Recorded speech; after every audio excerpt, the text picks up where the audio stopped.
السلام عليكم ورحمة الله وبركاته. walaalyaal mar raba inaan hadalka dheereeyo ikhwaani akhawaati fillah waxaan idin soo horfariista waxay tahay inaan idin tuso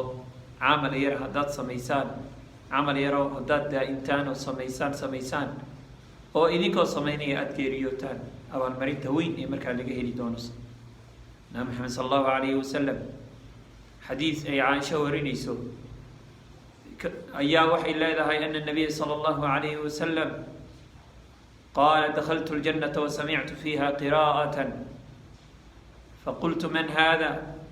qaluu النعمان حارثة بن النعمان فقال النبي صلى الله عليه وسلم كذلكم البر كذلكم البر كذلكم البر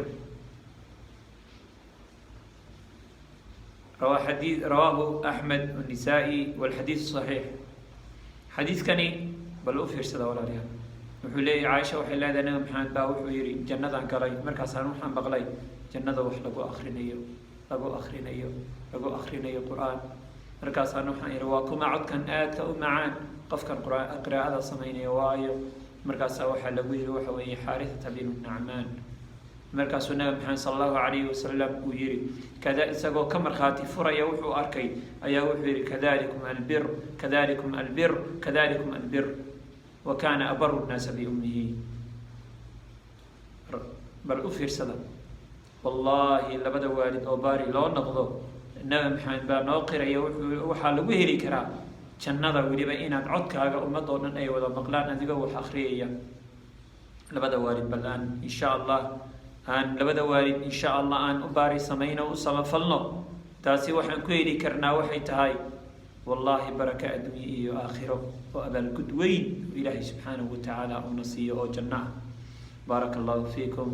walaal waalidkaaga ha ka caraysiinin waayo nabi maxamed sal allahu calayhi wasalam mar labaad wuxuu leeyahay rida rabbi fii rida alwaalidayn wa sakhatu rabbi fii sakti alwaalidayn warayaale ilaahay subxaanahu watacaala raaligelintiisa haddaad doonayso labadaada waalid raaligeli haddaad ilaahay subxaanahu watacaala aada doonaysa inuu kaa xanaaqana labadaada waalid bal ka caraysiiyo ka xanaaji wallaahi labadaada waalid haddaad u baari samayso haddaad maqasho haddaad ayaga u hoggaansanto haddaad ayaga samafal u samayso oo adoo u samaynaya labadoodii mid ahaan ama labadoodii ay wada dhintaan ama adiga aada dhimato wallaahi jannaad ku kasbanaysaa baraka adduunna waad helaysaa ducada waalidkana adduunyo wax kaa xirxirnaabay kuu kala dhigdhigaysaa ee kuu kala furfuraysaa baaraka allahu fiikum aan ilaahay subxaanahu watacaala ka baqano aan labada waalid u ducayno niraahno rabbi irxamhumaa kamaa rabbayaanii sagiira hadday dhinteenna walaal ciddii markaa iyadu labada waalid asxaabtoodii ahaa bal walaal ka ducayso ayagana u ducee oo ducada ha ka ilaabin wax u sadaqayso oo xoolo markaa xoolahaaga ama xoolahoodii ay ka tegeen walaalo camal u soconaya ayaga markaa u samee baaraka allahu fiikum waayo ducooyinkaa loo ducaynaya labada waalid toos bay markaa ugu tegaysaa oo kaankooday ku dhacaysaa waayo waxaad tidhahdaa rabbi ikfir lii waliwaaliday waliman dakhala beytiya mu'mina walilmu'miniina walmu'minaat walaa tajdi aalimiina ila tabaara rabbi raxmhumaa kamaa rabbayaanii sagiira ducooyinka aad bay u fara badan yihiin walaalkaygaan dhegaysanaya i maqlayow